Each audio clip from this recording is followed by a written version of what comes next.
अस्सलाम वालेकुम नाजरीन, आपने देखा कि आज एक अहम केस की सुप्रीम कोर्ट ऑफ पाकिस्तान में समाअत थी।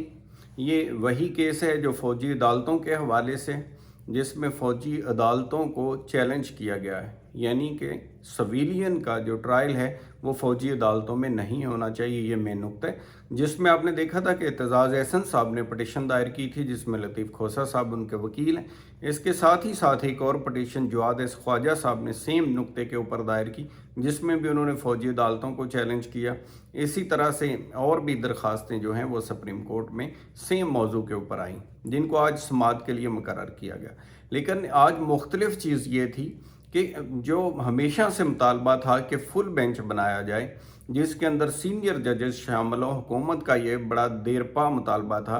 और PDM का आपने देखा कि वो हमेशा से कह रहे थे कि फुल बेंच को इस तरह के अहम केसेस सुनना चाहिए। वही हुआ, उसमें इस दफ़ा फुल बेंच बना दिया गया, क्योंकि जो अवेलेबल जजेस थे उनमें जस्टिस काजी फायज़ ईसा और जस्टिस तारक मसूद साहब भी, जो सीनियर तरीन जजेस हैं चीफ जस्टिस ऑफ पाकिस्तान के बाद, उनको शामिल किया गया बेंच के अंदर। लेकिन अनफॉर्चुनेटली वो जो एक ख्वाब था जो लोग चाह रहे थे, हर कोई देखना चाह रहा था कि तमाम जजेस बैठ के मुश्तरका तौर पर और पीसफुली और एक फ्रेंडली माहौल के अंदर केस को सुने, और जो जजेस के दरमियान सुनने में आ रही थी बातें अख्तलाफात की काफ़ी देर से, वो कुछ देर के लिए वो बात दब भी गई थी। तो सबका ख्याल ये था कि अब ये बेहतरीन मौका है जिसमें एक कौम के लिए अच्छा पॉइंट ऑफ व्यू कानून और आइन के मुताबिक सामने आ जाएगा, जिसमें स्प्लिट नहीं होगा जजेस के दौरान, और वो अपना जो भी उनका माइंड है कानून के मुताबिक वो उसमें अपनी राय का इजहार करेंगे। लेकिन बदकिस्मती से वो नहीं हो सका, और जो ही समाअत शुरू हुई तो उसमें जस्टिस फायज़ ईसा साहब ने उस बेंच की जो हैसियत है उसके ऊपर सवालात उठा दिए। उनका ये ख्याल था, उन्होंने जो नुक्ता उठाया ये था कि क्योंकि प्रैक्टिस एंड प्रोसीजर एक्ट जो है, जो सुप्रीम कोर्ट के मतलब बनाया गया था, पार्लियामेंट ने पिछले दिनों के अंदर बनाया, जिसमें चीफ जस्टिस के अख्तियारात को कम करने के लिए कानून है वो, जिसमें कहा गया है कि चीफ जस्टिस खुद अकेले बेंच नहीं बना सकते, बल्कि उनके साथ सीनियर मोस्ट दो और जजेस भी इसका फैसला करेंगे और मिल के वो फैसला करेंगे। लिहाजा काजी फायज़ ईसा साहब ने कहा कि क्योंकि उस कानून पे आपने स्टे दिया हुआ है, तो जब तक उसका फैसला नहीं होता ये तय करना मुमकिन नहीं है कि आप बेंच बना भी सकते हैं या नहीं बना सकते। लेकिन कानून की नज़र में जब हम देखते हैं, बतौर वकील मैं आपसे जो बात डिस्कस करना चाह रहा हूँ वो ये है कि सुप्रीम कोर्ट का फैसला डेफिनेट, उसके ऊपर स्टे तो मौजूद है। जब स्टे मौजूद है तो इसका मतलब है कि वो एक्ट अभी इन फील्ड नहीं है। जब एक्ट इन फील्ड नहीं है तो इसका दूसरा मतलब ये है कि उस वक्त तक चीफ जस्टिस साहब का अख्तियार है और उसमें कोई कमी नहीं आई, और वो बेंच बनाने का अख्तियार चीफ जस्टिस ऑफ पाकिस्तान का ही रहेगा। लिहाजा ये कहना कि जब तक उसका फ़ैसला नहीं होता, मेरी दानस्त में ये कोई ज़्यादा मुअस्सर बात नहीं थी। जब तक फैसला, क्योंकि सुप्रीम कोर्ट ने उसको सस्पेंड किया हुआ एक्ट को, तो जब वो एक्ट बहाल होगा तो फिर डेफिनेट फैसला जो भी उसका स्टेटस होगा 3 जजेस फैसला करें, अगर नहीं करेंगे तो उसके ऊपर एतराज़ उठाया जा सकता है। तो लिहाजा वो जब बेंच से उठ गए तो साथ ही साथ सरदार तारक मसूद साहब, जो कि वो भी सीनियर जजेस में हैं, वो भी उठ गए बेंच से। तो इस तरह से बेंच, जो कि हमेशा से फुल बेंच का मुतालबा था, वो पूरा तो हुआ लेकिन वो बेंच बरकरार ना रह सका। इससे साबित ये हुआ कि माजी में भी अगर फुल बेंच बनाया जाता तो जजेस के दरमियान जो अख्तलाफात थे उसकी वजह से वो पूरा होना मुश्किल था, और इसी तरह से उस बेंच ने भी टूट जाना था। अब आगे बात करते हैं इसके ऊपर कि उसके अंदर हेयरिंग में आपके नोटिस में मैं लाना चाहूँगा कि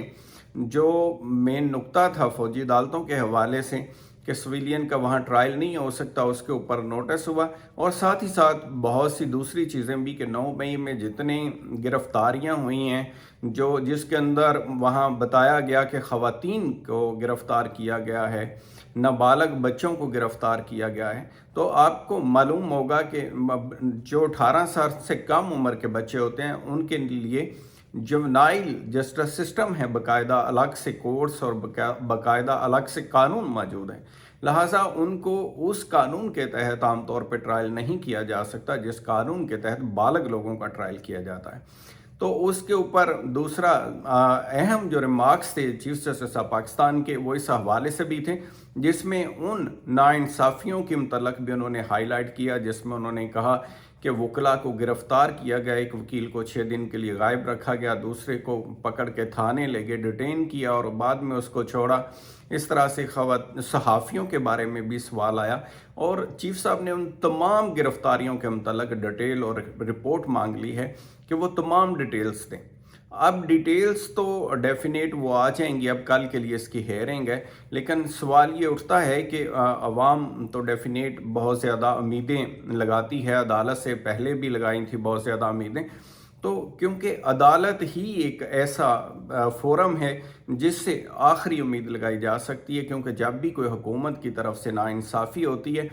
یا کوئی زیادتی ہوتی ہے یا اقتدار میں بیٹھے لوگ کیونکہ اکثر بھول جاتے ہیں کہ یہ ہمیشہ کا اقتدار نہیں ہوتا اور دوسرا یہ امانت ہوتا ہے اللہ کی طرف سے اختیار، تو اس کا جائز استعمال کرنا ہوتا ہے، ناجائز استعمال نہیں کرنا ہوتا، تو طاقت کے نشے میں بہت زیادہ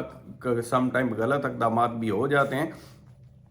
تو لہٰذا اس کی طرف بھی ہائی لائٹ کیا گیا، اس کے متعلق بھی رپورٹ مانگی گئی کہ صحافی کون کون سے گرفتار ہیں یا کون سے ہیں جن کے خلاف کوئی ایسے اقدامات کیے جا رہے ہیں، عورتیں کون سی ہیں، بچے کون سے ہیں، ان کا نمبر کیا ہے، تعداد کیا ہے، تو وہ ساری ڈیٹیلز مانگی گئی ہیں۔ لیکن صرف ریکارڈ مانگنے سے مسئلہ حل نہیں ہوگا، بنیادی طور پر یہ ہے کہ فیئر